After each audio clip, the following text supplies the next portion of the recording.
நாள்தோறும் ஏதாவது அதிர்ச்சி வைத்தியம் கொடுக்கறதே நம்ம அண்ணாமலை ஜிக்கு வேலையா போச்சுங்க அப்படின்னு ரத்தத்தின் ரத்தங்கள்லாம் தெரிவிக்கிறாங்க.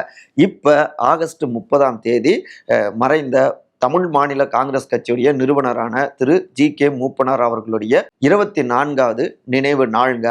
அந்த நிகழ்ச்சிக்கு வந்திருந்தப்ப முன்னாள் தமிழ்நாடு பாஜக தலைவரான திரு அண்ணாமலை, அதிமுகவுடைய பொதுச் செயலாளரான திரு எடப்பாடி பழனிசாமி 2 பேருமே நலம் விசாரிப்பு, இவரு சகோதரர்னு சொல்றதும், அவரு அண்ணன் எடப்பாடி அப்படின்னு சொல்றதும், இப்படி அன்பை பொழிஞ்சிருக்காங்க.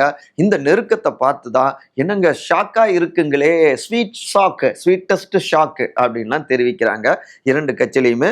அங்கேயும் எடப்பாடி அவரை நம்ம முதலமைச்சர் ஆக்குவோம் அப்படின்னு உத்தரவாதம் கொடுத்திருக்காரு அண்ணாமலை.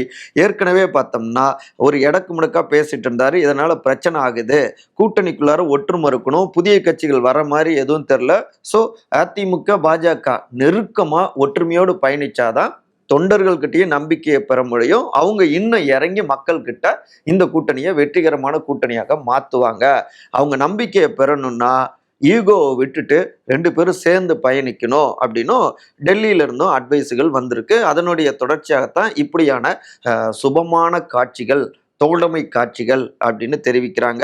இதுல உங்களை சிஎம் ஆக்கியே தீருவேன், இது என்னுடைய சபதம் அப்படின்னு அடிச்சு பேசியிருக்காராமா அண்ணாமலைங்க. அன்பால அடிச்சு. கமலாலயத்துல இருந்தும் எம்ஜிஆர் மாளிகையில இருந்து தாங்க இப்படியான தகவல்கள்.